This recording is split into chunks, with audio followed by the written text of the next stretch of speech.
AAFD ने दी थी, which is the American association on mental deficiency. उन्होंने बोला था it is the sub average. आप दोस्तों के प्रॉब्लम सॉल्व करने में भी अच्छे होंगे बिकॉज आपका reasoning aspect strong. Hello everyone, welcome back to power within psychology. I hope you all are doing great. मेरा नाम है सान्या चंद्रानी एंड आज की वीडियो होने जा रही है काफ़ी important for the people who are preparing for their psychology CBSE class 12 board exams. Board exam काफी पास आ रहा है आपका, 5 मार्च का आपका एग्जाम है and now is the time that you need to focus on all those topics which are getting repeated या which are most scoring.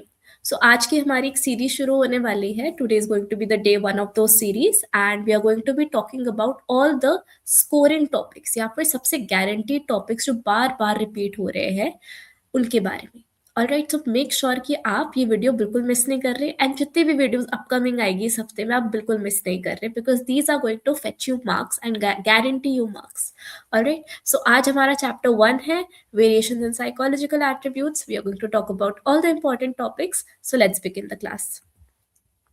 Topic number 1 is IQ। IQ क्या होता है? It is an intelligence question. Intelligence quotient एक score देता है हमारे को, एक न्यूमेरिकल स्कोर देता है जो रिप्रेजेंट करता है इंसान की इंटेलिजेंस लेवल या intellectual ability compare to the people around of the same age group. ठीक है, अब इसको ब्रेक डाउन करते हैं डेफिनेशन को। We will understand this by looking at two things, chronological age which is CA and mental age MA। Chronological age क्या होता है? इंसान की एक्चुअल बायोलॉजिकल एज, मतलब एज जो उनको उसकी बर्थ ईयर पे मिली होती है। और for example, if I was born in 2003 and my birthday was this month, alright, so I turned 23 years old। तो मेरी बाय बर्थ जो एज थी, because of that my biological age is my chronological age, आपकी real age. Alright, mental age क्या हो गई? Mental as हो गई इंसान की इंटेलेक्चुअल डेवलपमेंट, इंसान की मानसिक उम्र compare to the people of the same age group. ठीक है, तो अपने आप से कंपेयर करके जितने भी बच्चे उस सेम एज ग्रुप में है उससे कंपेयर करके आपकी मेंटल एज आती है। ऑलराइट, फॉर एग्जाम्पल एक बच्चा 5 साल का है, उसकी एक्चुअल क्रोनोलॉजिकल एज, उसकी actual biological age is 5 years और वो सारे वो काम कर पा रहा है जो एक एवरेज 5-year-old कर पाता है अपनी एज पे। तो इसका मतलब है उसका chronological age is equal to उसका mental age, alright, because same level पे काम हो पा रहा है। But let's say we have a child जिसकी एक्चुअल एज इज 10 साल, ऑलराइट, बायोलॉजिकल एज उसकी 10 साल है। बट जब हमने उसकी मानसिक उम्र देखी, उसकी mental as is of a 6-year-old child. वो ऐसे सोच पा रहा है जैसे एक 6 साल का बच्चा सोच पाता है, वैसे काम कर पाता है जैसे एक 6 साल का बच्चा कर पाता है, not like a 10-year-old actually. तो यहाँ पे क्या है, उसका जो मानसिक उम्र है वो अपनी असली उम्र से कम है। ऑलराइट, सो यहाँ पे आपकी जो MA है it is less than yours actual as. Alright, so that is आपका MA and CA। Now IQ अगर आपको किसी इंसान की निकालनी होती है, how do you do that? You use this formula known as MA upon CA into 100. Alright, so this is your mental age upon chronological age into 100. So make sure कि आप ये फॉर्मूला अच्छे से लर्न करके जा रहे हैं because ये फॉर्मूला बार बार रिपीट हुआ है और इस पे क्वेश्चन जरूर आएगा। ऑलराइट, तो यहाँ पे क्या हो जाएगा? 6/10 into 100। ऑलराइट, तो यहाँ से गया 0 पे 0 गया, तो इंसान की IQ is actually 60 and 60 is below your average intelligence. 70 से बिलो अगर कोई भी इंटेलिजेंस होती है उसको हम क्या कहते हैं? इंटेलेक्चुअली डेफिसिट, राइट, या फिर इंटेलेक्चुअली डेफिशिएंट। सो ये आपकी age. Alright, so this was our first topic. I hope आपको ये क्लियर है। Now we move on to our second topic of the day, theories of intelligence. तो सारी की सारी थ्योरीज इंपॉर्टेंट है आपके लिए from exam point of view, but basically we are going to touch on the 3 theories जिसपे we have seen repetitive questions जो आपका स्कोर पक्का बूस्ट करेगी। So first one of that is Spearman's 2-factor intelligence theory। ये हमारी Charles Spearman ने दी थी। ये कहते थे इंटेलिजेंस के 2 भाग होते हैं, 2 फैक्टर्स होते हैं, general intelligence which is your G factor and specific intelligence S factor. Right, general intelligence मतलब एक कॉमन टाइप ऑफ इंटेलिजेंस, एक common type of mental ability जो सारे टास्क में प्रेजेंट होती है। ऑलराइट, तो फॉर एग्जाम्पल लेट्स अज्यूम कि आप रीजनिंग में काफी स्ट्रांग हो, ठीक है, आपको प्रॉब्लम सॉल्विंग में आप काफ़ी स्ट्रांग हो। इसका मतलब है ये आपकी जो कॉमन एबिलिटी है रीजनिंग की, ये आपके हर एस्पेक्ट ऑफ लाइफ में आएगी, राइट? तो फॉर एग्जाम्पल आप मैथ्स में भी अच्छे होगे, इसकी वजह से आप कॉम्प्रिहेंशन में भी अच्छे होगे इंग्लिश में, आप दोस्तों की प्रॉब्लम सॉल्व करने में भी अच्छे होगे, बिकॉज आपका रीजनिंग एस्पेक्ट स्ट्रांग है। तो आपकी एक चीज स्ट्रांग होने की वजह से वो हर चीज पे लागू होगी। Alright, next is S factor. S factor क्या होता है? It is a specific ability जो एक पर्टिकुलर टास्क के लिए असाइन्ड होती है। For example somebody can be good in music, तो उसके अंदर एस फैक्टर म्यूजिक का है। Somebody can be good in maths, तो उसकी मैथ्स की एबिलिटी बहुत अच्छी है। ऑलराइट, तो S factor is dependent to specific activities. I hope आपको ये थ्योरी क्लियर थी। We move on to our next theory which is multiple intelligence theory. ये हमारी हार्वर्ड गार्डनर ने दी थी। ये कहते थे कि इंटेलिजेंस एक एबिलिटी नहीं है, it is a compilation of 8 different types of independent intelligence. ठीक है, और ये सब एक दूसरे पे इंटरडिपेंडेंट है। ऑलराइट, इंडिपेंडेंट है, sorry. Alright, so for example इन्होंने सबसे पहले दी थी आपकी लिंग्विस्टिक इंटेलिजेंस, मतलब ऐसे लोग जो लैंग्वेज को इफेक्टिवली यूज कर सकते हैं। लाइक आपने देखा होगा राइटर्स काफी अच्छे होते हैं लैंग्वेज यूज करने पे, पोइट्स काफी अच्छे होते हैं, है ना? Then we have is logical mathematical, मतलब ऐसे लोग जो मैथ्स की प्रॉब्लम्स अच्छे से सॉल्व कर पाते हैं, लाइक साइंटिस्ट हो गया, मैथमेटिशियंस हो गया। देन वी हैव स्पेशियल, मतलब जो चीज़ों को विजुअलाइज कर पाते हैं और इमेजेस के फॉर्म में उनको सोच पाते हैं, जैसे कि आर्किटेक्ट को एक प्रॉपर आइडिया होता है अबाउट द थिंग्स ही और शी वांट्स टू क्रिएट, या फिर एक डिजाइनर। म्यूजिकल में जो लोग रिदम और साउंड को लेके काफी सेंसिटिव होते हैं, जैसे सिंगर हो गया, कंपोजर हो गया, right? Then we have is bodily kinesthetic, ऐसे लोग जो अपनी बॉडी को स्किलफुली यूज कर सकते हैं, जैसे एक एथलीट या फिर एक डांसर। डांसर के पास काफी अदाएं होती है, right, to show a certain movement. Then we have is interpersonal important which is understanding others, जैसे एक काउंसलर हो गया, एक साइकोलॉजिस्ट हो गया, राइट, एक टीचर हो गया जो दूसरों को समझ सकता है, that is interpersonal intelligence. Intrapersonal उसका एग्जैक्ट ऑपोजिट क्या हो गया? अपने आप को समझना, तो जैसे एक फिलोसोफर, साइकोलॉजिस्ट भी यहाँ पे आ सकता है, गुरु, एनीबडी, राइट? नेचुरलिस्टिक, नेचुरलिस्टिक क्या हो गया? जो नेचर को समझ पाता है, जैसे कि कब कौन से टाइप पे कौन से प्लांट्स उगाने चाहिए, कौन सा सॉइल बेटर रहता है, सो दैट इज किस में हाई होगी? ये फार्मर में, एनवायरमेंटलिस्ट में। Alright, so basically these are all the intelligence that you need to remember, इनका मीनिंग क्या होता है एंड ये किन में पाई जाती है। तो आपको इनको डिटेल में लिख कर आना है in your exam. Alright, great. Okay, before we move forward, I just want to quickly announce this since आपके boards पास आ रहे हैं, you might be confused on how to go about preparation, right? So हमारा आरम for boards batch is open. It is basically a crash course जो आपके boards को tackle करता है। इसमें आपको काफ़ी सारी चीज़ें मिलेगी, आपको revision marathons मिलती है for each unit. So आपको सारे units within 3 hours cover करके मिलेंगे and this will be great if you are aiming to score 100 on 100 on your boards. Alright, आपको एग्जाम स्ट्रैटेजी मिलेगी फॉर द अपकमिंग 20 डेज, आपको sample papers मिलेंगे and आपको साथ ही साथ प्रीवियस ईयर पेपर्स भी मिलेंगे एंड आपको पेपर्स मिलेंगे created by the faculty themselves. साथ ही साथ आपको चीट शीट्स मिलती है। Cheat sheets will be your 1 pages long sheets जिसमें आपके सारे इंपॉर्टेंट टॉपिक्स एक ही बार में एक ही जगह कवर हो रहे हैं, आप इनको प्रिंट भी करा सकते हैं। And we will also have 1-on-1 mentorship for all the students who need them, right? तो इफ़ यू वांट, आपको पर्सनलाइज्ड अटेंशन चाहिए, आपको कुछ डाउट्स है या फिर just you want somebody who can guide you through the entire process, we are here for you. All right, so admissions are open and if you do want to join, please let us know. You can call on the number below, you can even comment down below. All right, great. So this was for Aram for both and I really hope to see you all there. All right, next talking about triarchic theory of intelligence. ये हमारे Robert Sternberg ने दी थी। इन्होंने 3 type की intelligence दी है, analytical, creative and practical. Alright, analytical intelligence को हम कॉम्पोनेंशियल intelligence भी बोलते हैं। ऑलराइट, इनका फोकस क्या रहता है? एनालिटिकल इंटेलिजेंस मतलब चीज़ों को एनालाइज करना या फिर चीज़ों को अकेडमिक वे में सॉल्व करना। ए और ए से आप रिमेंबर करना ये, राइट? इनके कुछ सब कॉम्पोनेंट्स होते हैं। मेटा कॉम्पोनेंट्स, इसका मतलब होता है प्लानिंग करना किसी चीज़ की। परफॉर्मेंस कंपोनेंट, इनका मतलब होता है स्टेप्स लेना उस प्रॉब्लम को सॉल्व करने के लिए।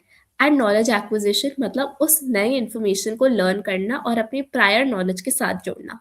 एग्जाम्पल के तौर समझते हैं, when you solve a boards maths question, एक नया क्वेश्चन आया है, तो आप सबसे पहले प्लान करोगे, फिर आप उन स्टेप्स को यूज करोगे to solve the problem, and third आप वो नई नॉलेज को अपनी पुरानी नॉलेज के साथ जोड़ के एक फॉर्मूला यूज करोगे। तो यहाँ पे आपने तीनों सब कंपोनेंट्स का यूज किया to actually analyse and solve a problem.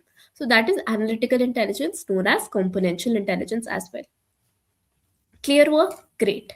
Next we have is creative intelligence, मतलब नई सिचुएशंस को या फिर अनफेमिलियर सिचुएशंस के साथ डील करना, जैसे नए नए टास्क हैंडल करना, या फिर आप लोग नॉवेल्टी आ गया यहाँ पे, और ये आपके बुक में नहीं लिखा है, so you can skip this if you want, but novelty is basically handling new situations, and automation is that now you would learn to do all these tasks easily because now you will get into a practice of it. All right, for example एक नई story लिखना या फिर कुछ नई theory सीखना, है ना।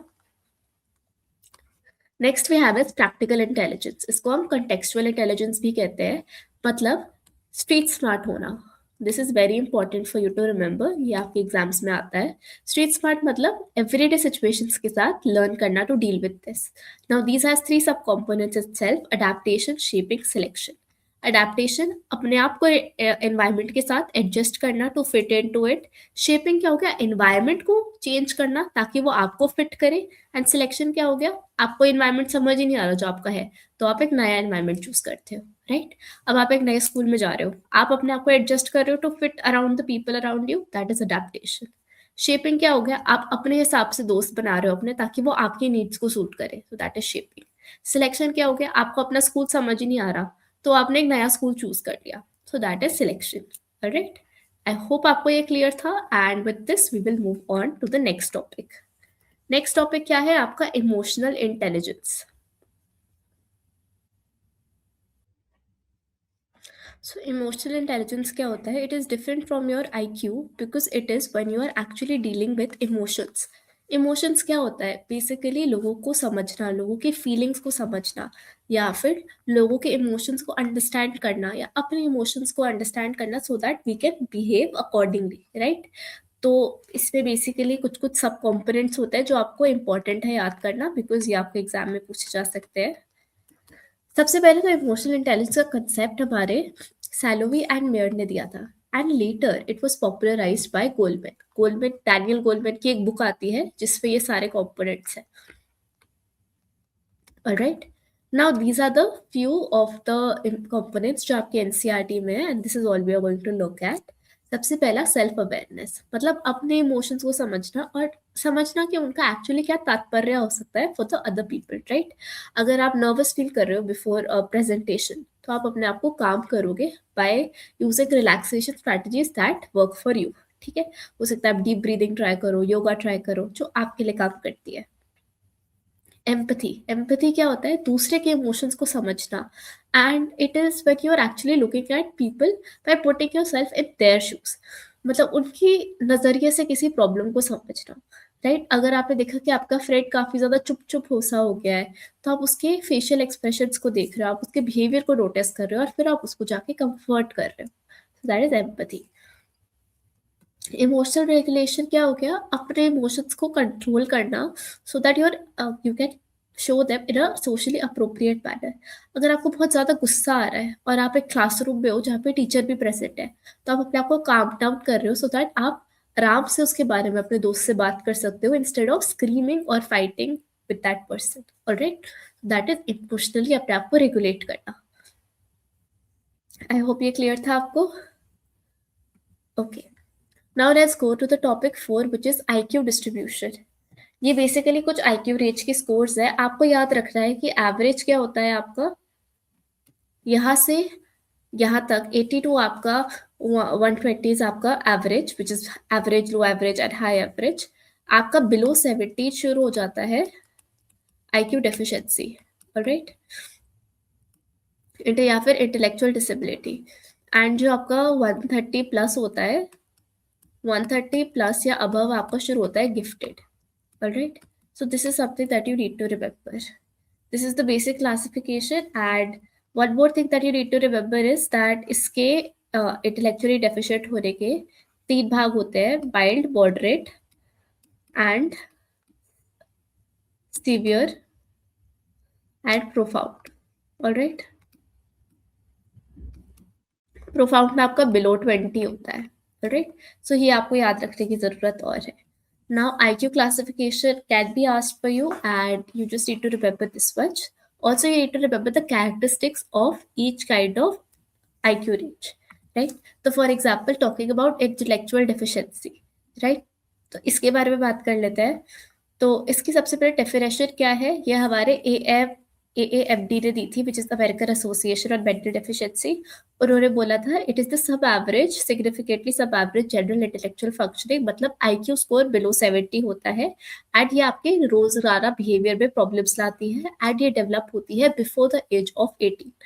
ठीक है, तो सबसे पहला पॉइंट क्या हो गया कि ये स्कोर्स आपके बिलो 70 आते हैं. ठीक है, एंड इसमें इंसान को काफी ज्यादा प्रॉब्लम आती है टू एक्चुअली थिंक लॉजिकली, या लर्न न्यू थिंग्स, या फिर सॉल्व एक new problems. Right, for example अभी हमने बात करी थी अपने फर्स्ट वाले जब हम बात करें थे टॉपिक में, दैट IQ किसी का आया था, IQ इंसान का क्या आया था, 60 आया था. Right, 60 is below 70. तो इसका मतलब क्या होता है, इंसान इंटेलेक्चुअल डेफिशिएंसी वाले रेंज में फॉलो कर रहा है, मतलब इंसान का दिमाग उस सेम एज ग्रुप की तरह नहीं चल रहा है, तो वो लॉजिकली चीजें नहीं सोच पा रहा, प्रॉब्लम सॉल्व नहीं कर पा रहा, उसको चीजें समझने पे ज्यादा टाइम लग रहा है. राइट, साथ ही साथ ये क्या प्रॉब्लम्स क्रिएट कर रही है, उसकी डेली लाइफ प्रॉब्लम्स क्रिएट कर रही है, उसके इंडिपेंडेंस पे प्रॉब्लम्स क्रिएट कर रही है. हो सकता है वो कम्युनिकेट ना कर पा रहा हो, तो all this will lead to deficits in adaptive behaviour.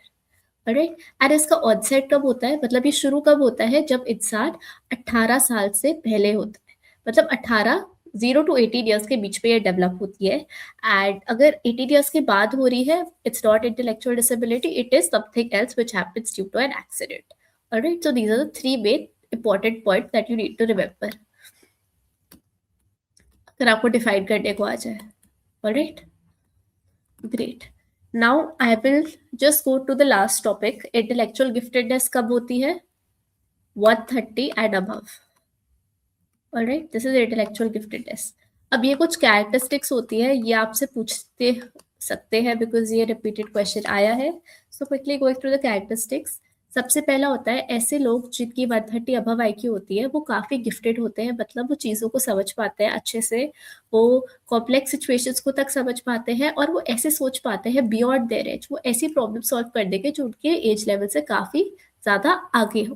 Right, साथ ही साथ वो इन्फॉर्मेशन को बहुत जल्दी जल्दी प्रोसेस करते हैं और जल्दी जल्दी उनके आंसर्स निकालते हैं. So high speed of information processing.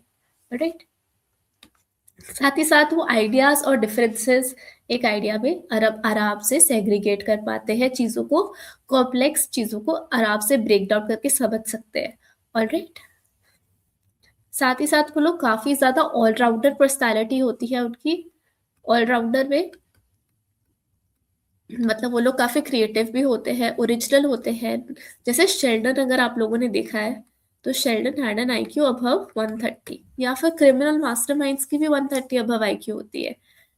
If you have watched any criminal theories or series like Ted Bundy देखा है आपने, जेफरी डामर देखा है, so all these people also have very high IQ. Ted Bundy अगर आपने नहीं देखा है, it is a series about this serial killer. You should definitely go watch it. All right. And then we also see that they show a very high level of intrinsic motivation. मतलब उनको अंदर से चाहत होती है to do the best they can. All right. Self confidence भी उधर उनके काफ़ी ज़्यादा होता है. साथ ही साथ वो ऐसी एक्टिविटीज़ प्रेफर करता है जिसमें वो अकेले काम कर रहे हैं rather than with a lot of people, because उनको लगता है कि बाकी लोग उनके तरह नहीं सोच पाते हैं, एंड वो ज़्यादा सोच पाते हैं चीज़ों को लेके, एंड वो ज़्यादा अच्छे से चीज़ों को समझ पाते हैं, so they prefer working alone. So these are some basic concepts. You can write this in the psychological language, and this will guaranteedly fetch you marks. All right. So I hope you liked this video today and आपको कुछ नया समझ आया हो. I hope that you all attempt these board answers अच्छे से. We will also have a video coming up with how to write board answers. So thank you so much for watching, everybody. I wish you all the very best. And if you want to enroll in an RM batch, you can, and I'll see you in the next video. Bye and take care.